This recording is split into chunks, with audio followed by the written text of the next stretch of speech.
Hello बच्चों, आज हम आपको थर्मोडायनेमिक्स का एक और लेक्चर लेकर आए हैं। ये आपका नया टॉपिक है आपके पास थर्मोडायनेमिक्स का, और इसमें हम एक और थर्मोडायनेमिकल टर्म पढ़ेंगे। जैसे कि हम थर्मोडायनेमिक्स में जैसे कि इंटरनल एनर्जी पढ़ते हैं, एंथैल्पी पढ़ते हैं, एंट्रोपी पढ़ी हमने, तो एक और आपके पास टर्म यहाँ पर यूज करेंगे थर्मोडायनेमिक्स में, वो आपके पास है वर्क फंक्शन। ठीक है भाई, तो ये वर्क फंक्शन है, ये नई टर्म है, आपको उसको पढ़ना है एक्चुअली में। ठीक है भाई, तो वर्क फंक्शन को या फिर इसका दूसरा नाम हेल्महोल्ट्ज फंक्शन बोलते हैं, हेल्महोल्ट्ज फ्री एनर्जी हम इसको बोलेंगे। ठीक है, पहली बात तो ये है कि जो ये वर्क फंक्शन जो होता है, work function this is denoted bye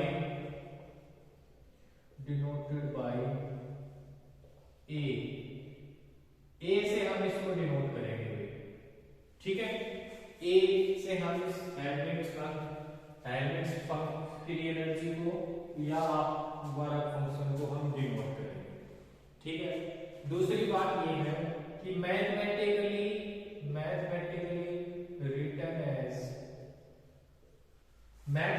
ऐसे रिटर्न करते हैं कि जो भी आपका हेल्महोल्ट्ज या वर्क फंक्शन होगा, this is equal to the sum of internal energy और माइनस में पी टीएस। ठीक है भाई, टीएस माइनस का टीएस। तो किसी का भी आपका वर्क फंक्शन जो है वो हम निकाल सकते हैं, देन उसकी इंटरनल एनर्जी को माइनस में क्या टेम्परेचर है और एंट्रोपी क्या है उसकी, इन सभी के वैल्यू यहाँ पर रखेंगे तो आपको वर्क फंक्शन मिल जाएगा। ठीक है भाई, वेव में आप इसे चाहे लिख सकते हो, U आपके पास इंटरनल एनर्जी है और T टेम्परेचर है और S आपके पास क्या है, एंट्रोपी। ठीक है, तो हम उस सिस्टम की क्या निकाल सकते हैं, ए वर्क फंक्शन निकाल सकते हैं। तो वर्क फंक्शन सिंपल क्या है, this is internal energy minus में टीएस, ये आपने याद रखना। दूसरी बात यहां पर ये है कि जो वर्क फंक्शन होता है, work function is state function. ये जो आपके पास टर्म जो आपके पास नई जनरेट हो रही है, ये एक स्टेट फंक्शन है। स्टेट का मतलब ये है कि इसमें जब चेंज आप देखेंगे, change of work function only depend on initial and final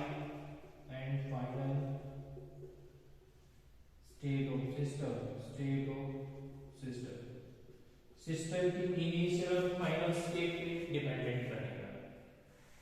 जैसे कि यदि आपको इसमें चेंज देखना है तो आपको इनिशियल स्टेट डिफाइन करनी पड़ेगी।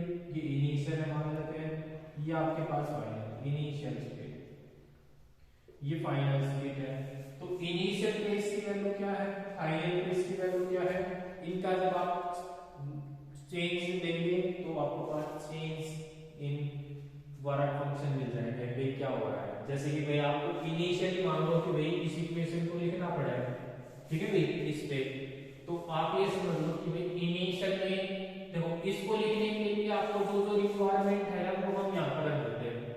भाई इसको लिखने के लिए इंटरनल एनर्जी चाहिए, टेम्परेचर चाहिए और आपके पास एंट्रोपी चाहिए। ठीक है भाई, तो हम कंसीडर कर रहे हैं कि कंसीडर है कि इनिशियली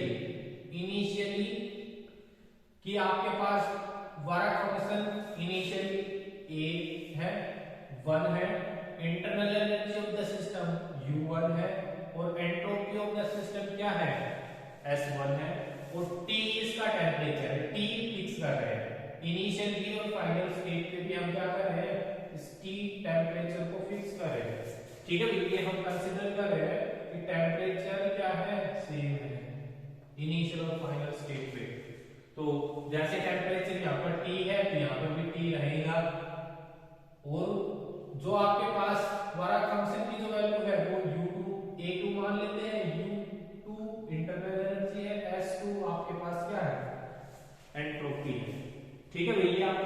स्टेट फाइनल। तो इसमें देखो इनिशियल स्टेट में इस इक्वेशन को लिखे तो दिस इक्वेशन जो है 1 रिटर्न एट इनिशियल स्टेट पे, तो इसको यदि स्टेट पे लिखेंगे तो ये हो जाएगा भाई a1 u1 माइनस में t s1। ठीक है भाई, इस इक्वेशन को हम 2 दे देते हैं, किसी का भी निकालना हो इनिशियल पे, किसी का भी यदि आपने चेंज देखना हो ना तो उसको इनिशियल स्टेट पे लिख दो, फाइनल स्टेट पे लिख दो और फिर माइनस कर दो, यदि स्टेट फंक्शन है तो। ठीक है भाई, तो ये स्टेट फंक्शन है, इसलिए आप इस तरह से, तो इक्वेशंस नंबर 2 को भी आप अप्लाइड ऑन फाइनल स्टेट, तो फाइनल स्टेट पे अप्लाई करेंगे तो यहाँ पे फिर एनर्जी u a2 हो जाएगी, सॉरी ये तो वर्क फंक्शन है a2 u2 internal energy t s2। ठीक है भाई, ये आपके पास इक्वेशन नंबर 3 आ गई, और इसमें आप चेंज कर कैलकुलेट करेंगे तो सब्सट्रैक्शन करना पड़ेगा, सब्सट्रैक्शन इक्वेशन नंबर 3 माइनस में इक्वेशन नंबर 2, तो ये आपके पास a2 माइनस में a1 हो जाएंगे उर्ली तरफ को, और जब उर्ली तरफ करेंगे ना तो u2 माइनस में u1, और इसमें से t आप कॉमन निकाल लो माइनस का, तो s2 माइनस में s1 हो जाएगा। तो इसको हम चेंज इन वर्क फंक्शन बोलते हैं, चेंज इन वर्क फंक्शन। ठीक है भाई, और इसको हम बोलेंगे चेंज इन इंटरनल एनर्जी है, और इसको हम क्या बोल रहे हैं, चेंज इन एंट्रोपी। ठीक है, तो यदि किसी का चेंज निकालना हो तो इस इक्वेशन से आप निकाल सकते हैं, इक्वेशन नंबर 4। ठीक है भाई, ये चेंज वेयर में this is the change in work function, इसको चेंज इन इंटरनल एनर्जी है, और this is the change in entropy. ठीक है, ये क्या है, चेंज इन एंट्रोपी। तो आप ये जो है ना, जो नया फंक्शन जनरेट हुआ उसका चेंज आप कैलकुलेट कर सकते हो। वो थर्मोडायनेमिक्स में हमें पहले से ही पता है कि हम ज्यादातर जो बातें करते हैं वो चेंज के टर्म में करते हैं, क्या चेंज क्या होता है एक्चुअली वो हम कैलकुलेट करते हैं। ठीक है भाई, तो आपको यदि चेंज कैलकुलेट करना है तो चेंज इन इंटरनल एनर्जी भी क्या है, इंटरनल एनर्जी में चेंज हुआ है, ये एट कांस्टेंट टेंपरेचर के ऊपर लिखी गई है मैंने इक्वेशन में। ठीक है भाई, इसके बाद क्या है कि यदि हम देखो इसको हम थोड़ा सा और सिंपलीफाई करेंगे, और उसके लिए हम क्या कंसीडर करेंगे कि देखो हमें एंट्रोपी चेंज जो है वो हम कैलकुलेट कर सकते हैं by using definition of entropy. ठीक है भाई, तो यूजिंग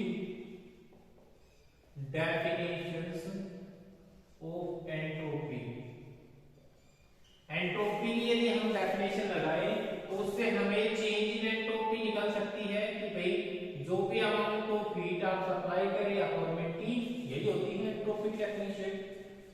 तो यहां से हम ये कह दिस इज इंप्लाइज दैट ये कह सकते हैं कि भाई T D S is equal, जो भी आप हीट सप्लाई करेंगे सिस्टम में वो भाई यही वैल्यू इसकी जगह में आपको देंगे, क्या लिख सकता हूं, डी ओ क्यू लिख सकता हूं। ठीक है भाई, यदि रिवर्सिबल की फॉर्म में लिखे तो इसको रिवर्सिबल की फॉर्म में लिख दो। ठीक है भाई, ये रिवर्सिबल हो जाएगा। ठीक है भाई, कोई दिक्कत नहीं है।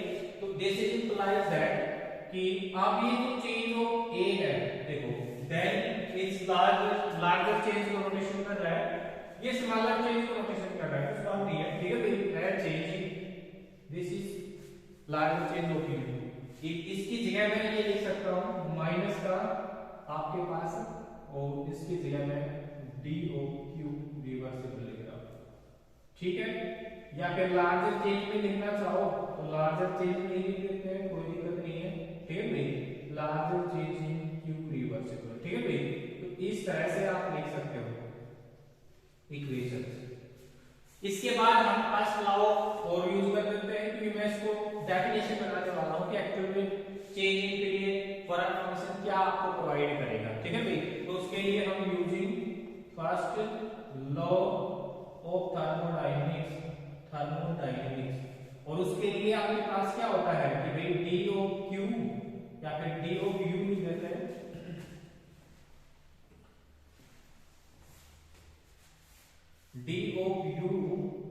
Is equal to D of Q, ठीक है भाई, और डी ऑफ क्यू प्लस में डी ऑफ डब्ल्यू, ठीक है भाई। और मानो कि आप यदि फॉर एक्सपेंशन कंसीडर है, फॉर एक्सपेंशन के लिए वर्क डन नेगेटिव में हम यूज करते हैं, भैया आपको पता होना चाहिए एक्सपेंशन का वर्क डन, एक्सपेंशन का। तो यहाँ पर हम इसको ये लिखते हैं कि भाई देखो this is of you minus of W expansion के लिए, और इसके बाद हमें भी ऐसा बनाना है तो इसको उल्टी तरफ ले आते हैं माइनस डी क्यू, और this is the work done expansion, और यहाँ पर ये जो वर्क डन है ये मान लो कि मैक्सिमम के लिए है, वर्क डन है फॉर एक्सपेंशन, ठीक है भाई। तो ये वर्क डन है मान लो आपके पास, ठीक है भाई। और ये जो टर्म है ना, अब आपको देखो ये साफ साफ दिख रही है, ये सारी जो टर्म है ये this is minus of D W, ठीक है भाई। दिस इज इंप्लाइज दैट कि D of A minus of D W maximum, ठीक है भाई। और हम इसको देखो इस तरह भी लिख सकते हैं कि माइनस ऑफ डी ऑफ ए, ठीक है भाई, और this is D of W maximum. तो इस इक्वेशन से हमें देखो ये साफ साफ पता चल रहा है कि जो इसका मतलब होता है कि डिक्रीज इन वर्क फंक्शन, ठीक है भाई, डिक्रीज इन वर्क फंक्शन जो होगा वो आपको डायरेक्टली प्रोवाइड करता है टोटल मैक्सिमम वर्क डन, ठीक है भाई, मैक्सिमम वर्क डन चेंज आपको प्रोवाइड करता है।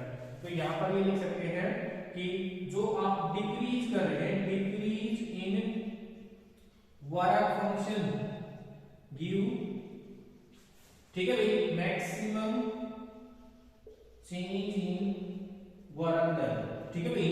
मैक्सिमम जो चेंज इन वर्क डन आपको प्रोवाइड करता है डायरेक्टली सिस्टम का, यदि कोई भी सिस्टम है और उसका यदि जो भी वर्क डन आपका चेंज हो रहा है मैक्सिमम, ठीक है भाई, वो directly minus of D A के बराबर होता है, ठीक है भाई, वो directly minus of D A के बराबर होता है। तो एक्चुअल में इस वर्क डन को एक्सप्लेन करने के लिए ये आपके पास टर्म जनरेट हो रही है वर्क फंक्शन, इसलिए इसको नाम भी दिया गया है, इसका नाम वर्क फंक्शन।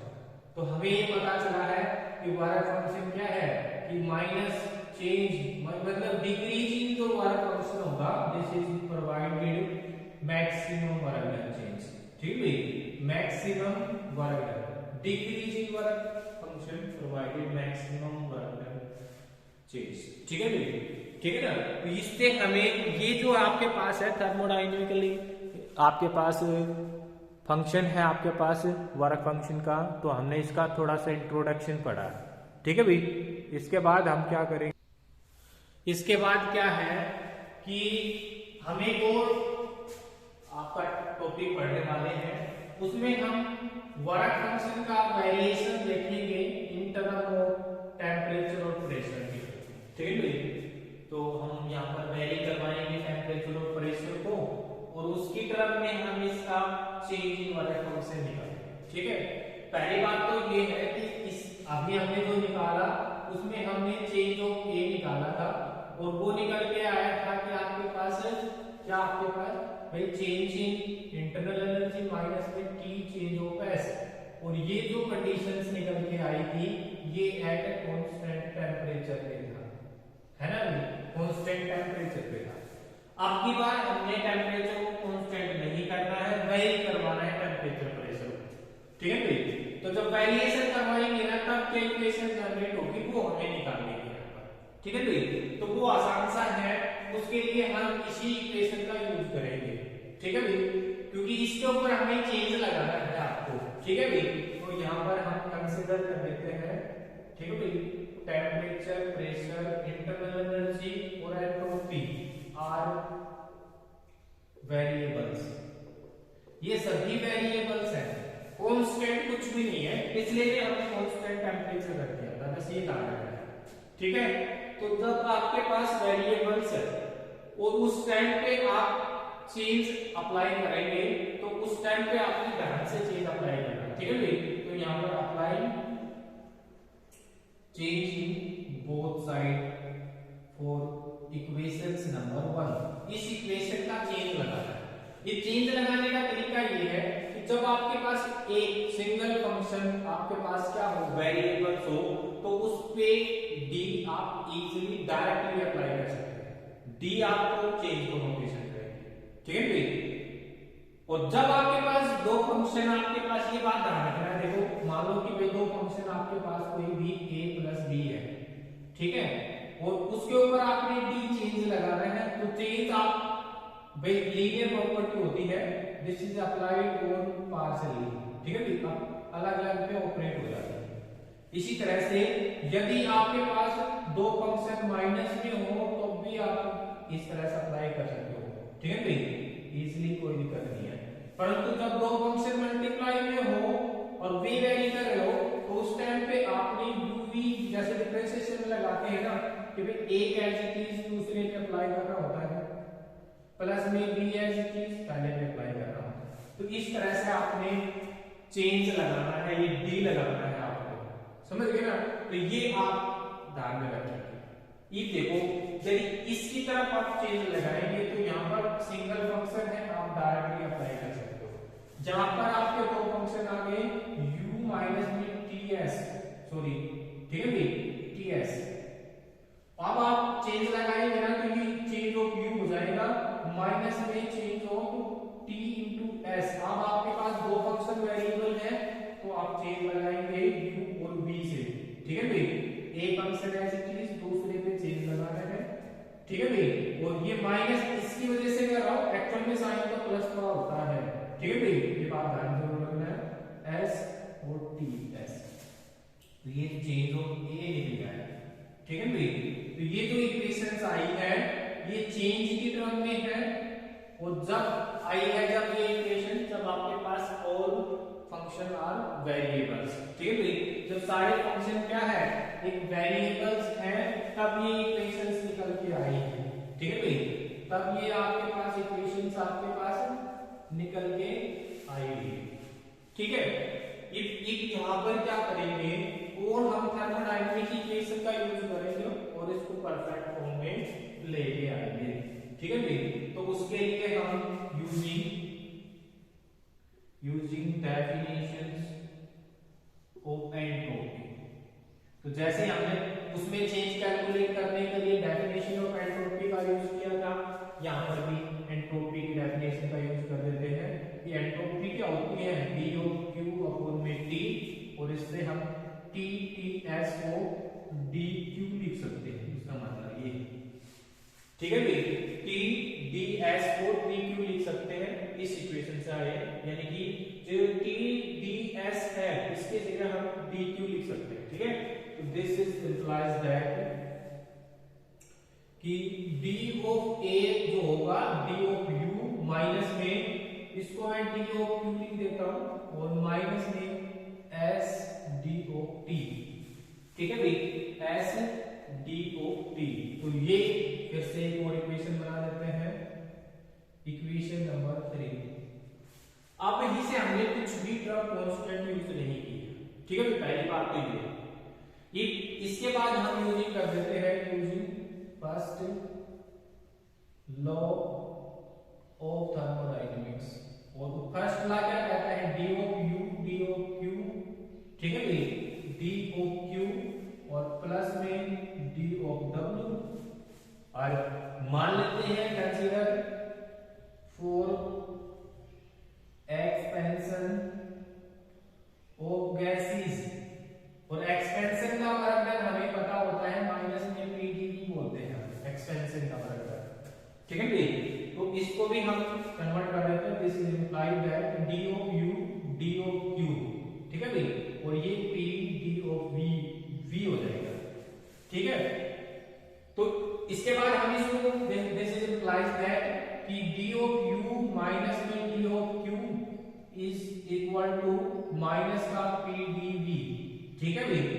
तो ये जो वैल्यू है this putting in equation this, तो ये जो टर्म है देखो आप, ये जो टर्म है वो आपके पास यही टर्म आपके पास निकल के आई है, ठीक है भाई। तो this value putting in equations number 3, और इक्वेशन नंबर 3 क्या हो जाएगी, भाई चेंज ऑफ ए जो होगा वो क्या हो जाएगा, माइनस में पी चेंज ऑफ वी और माइनस में एस चेंज ऑफ टी। ठीक है भाई, ये जो टर्म आई है ये आपके पास इंपॉर्टेंट इक्वेशन है, इक्वेशन नंबर 4 आ गई। ठीक है भाई, ये आपको चेंज बता रही है sir directly in term of change in volume और चेंज इन आपके पास क्या है, टेम्परेचर। ठीक है भाई, तो यहां से देखो, यहां से हम क्या है कि डिफरेंट डिफरेंट यहां पर जो ये इक्वेशन आई है, this is the all variables of temperature and pressure. ठीक है भाई, टेम्परेचर प्रेशर का सभी का वेरिएशन किया है, हमने कोई भी कांस्टेंट यूज नहीं किया है। ठीक है भाई, इस इक्वेशन से डिफरेंट डिफरेंट प्रोसेस के ऊपर हम क्या निकाल सकते हैं कि चेंज इन फ्री एनर्जी की वैल्यू कैसे निकाल सकते हैं। ठीक है भाई, तो उसके लिए हम क्या कर रहे हैं, केस नंबर 1 ले रहे हैं, केस नंबर 1। और केस नंबर 1 में क्या ले रहे हैं कि देखो यहाँ पर वेरिएशन वॉल्यूम का है, यहाँ पर टेम्परेचर का वेरिएशन है, तो एक टर्म कांस्टेंट मान लो कि भी कंसीडर कर लेते हैं, कि कंसीडर फॉर आइसोथर्मल।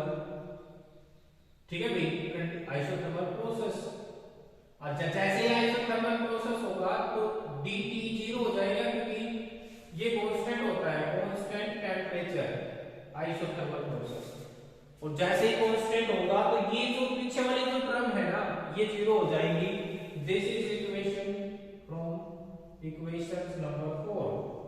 तो क्या हो जाएगा, इसको हम change in work function at constant temperature बोलते हैं। Change in work function at constant temperature, this is equal to minus में पी चेंज ऑफ वी। और हम इसको इस तरह भी लिख सकते हैं कि भाई change in work function upon में change in volume at constant temperature, this is equal to minus का पी। तो ये जो इक्वेशन जो निकल के आई है ना, ये बहुत बार ड्राइव करके पूछ सकते हैं कि भाई ड्राइव करो कि आपके पास दिस होता है। ठीक है भाई, तो ये बहुत ज्यादा इंपॉर्टेंट है। इसको बोलेंगे कि भाई rate of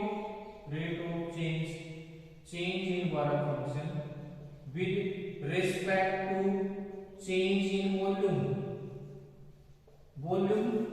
eight constant temperature is equal to negative of pressure.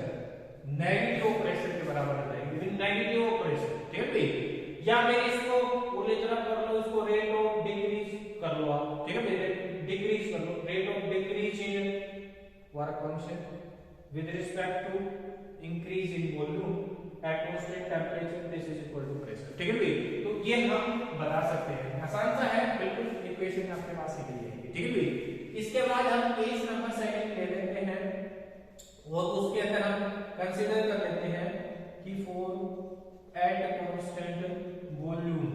देखो ये टर्म क्यों निकाला, एट कांस्टेंट वॉल्यूम क्यों किया है, टेम्परेचर की इसी तो इससे किया है कि यहां पर आपका टेम्परेचर वेरिएशन पे है, यहां पर वॉल्यूम वेरिएशन पे है।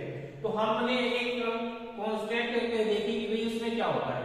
इसी तरह से यदि टेम्परेचर कांस्टेंट हो गया तो ये हो जाएगा, और यदि वॉल्यूम कांस्टेंट हो गया तो आपके पास वॉल्यूम कांस्टेंट हो गया तो आपके पास v of b is equal to क्या हो जाएगा, 0 हो जाएगा। और यदि ये 0 हो गया तो हम इस इक्वेशन को इस तरह से लिख सकते हैं एट कांस्टेंट वॉल्यूम। ठीक है भाई, और this is equal to minus of s d of t। ठीक है, और this is implies that d of a upon में d of t at constant volume is equal to minus of entropy.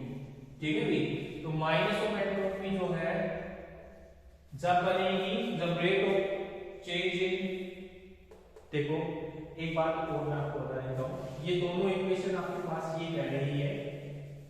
ठीक है भाई, ये दोनों इक्वेशन से हमें ये पता चल रहा है कि भाई यहां पर दिस इज डिक्रीज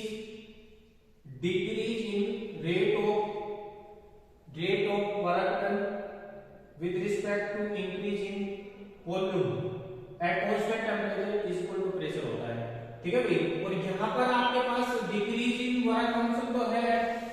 ठीक है भाई, विद रिस्पेक्ट टू वॉल्यूम है, यहां पर विद रिस्पेक्ट टू टेम्परेचर है, टेम्परेचर कांस्टेंट है, वॉल्यूम कांस्टेंट है यहां पर। ठीक है भाई, तो यदि वॉल्यूम कांस्टेंट रखा जाएगा तो this is equal to entropy, और यदि प्रेशर कांस्टेंट रख दिया गया तो this is equal, sorry temperature constant रख दिया जाए तो this is equal to pressure. ठीक है भाई, तो इस तरह से हम ये जो इक्वेशन है वो हम निकाल सकते हैं। ठीक है भाई, ये बहुत ही ज्यादा इंपॉर्टेंट इक्वेशंस हैं आपके पास।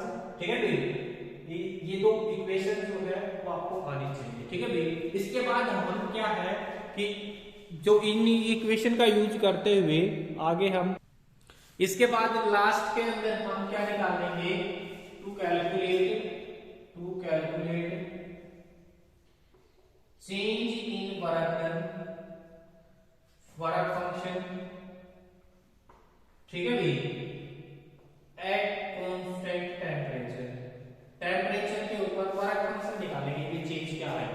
और उसके लिए हमने अभी कंडीशन लिखी है कि जैसे टेम्परेचर कांस्टेंट रहेगा तो ये इक्वेशन बन जाएगी। तो इसी इक्वेशन का यूज कर लेते हैं, यूजिंग इक्वेशन नंबर 5।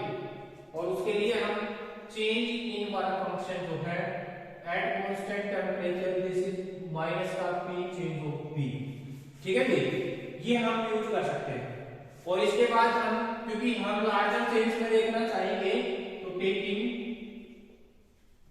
ठीक है भाई, इंटीग्रेशन बोथ साइड। और इंटीग्रेशन जैसे मान लो कि भाई इसका डी ऑफ ए हो गया, दिस इज इंटीग्रेशन में P D of V minus का। इफ आपको कंडीशन ये करनी है कि कहां से कहां तक आप चेंज देखना चाहते हैं, तो उसके लिए आपने जरूरी ध्यान रखना है कि भाई इनिशियल में आपके पास वर्क फंक्शन की जो वैल्यू है a1 मान रही है। ठीक है भाई, और वॉल्यूम आपके पास क्या है, v1 है। इसके बाद फाइनल कंडीशन पे वर्क फंक्शन a2 हो जाता है, वॉल्यूम आपके पास v2 हो जाता है। ठीक है भाई, तो यहां से हम v1 से, सॉरी a1 से और a2 तक हम चेंज देखेंगे, जहां पर आपका प्रेशर वॉल्यूम का चेंज आपका होगा v1 से v2 तक होगा। ठीक है भाई, तो ये आपने जरूर ध्यान रखना। इसके बाद आइडियल गैस इक्वेशन यूज करें तो दिस इज इंप्लाइज दैट कि आइडियल गैस इक्वेशन के से हम PV nRT आप यूज कर सकते हो। ठीक है भाई, यहां से P की जो वैल्यू आपके पास आ जाएगी nRT/V, सीधी सी बात। ठीक है भाई, तो इसकी जगह मैंने माइनस में nR तो बाहर आ जाएगा nRT, और आपके पास ये हो जाएगा 1 में V dV और V1/V2। इसका इंटीग्रेशन आप जब करेंगे ना तो ये a आ जाएगा और a1 a2 हो जाएगा। जब आप वैल्यू रखेंगे a2 माइनस में a1 लिमिट। ठीक है भाई, और जब इसका इंटीग्रेशन करेंगे ना तो nRT, इसका ln में आपके आता है lnV। ठीक है भाई, lnV, और इसके बाद आपने लिमिट लगानी होती है v1/v2। ठीक है भाई, और इसके बाद हम ये निकाल सकते हैं nRT, और ये ln में चला जाएगा v2 माइनस में lnV1।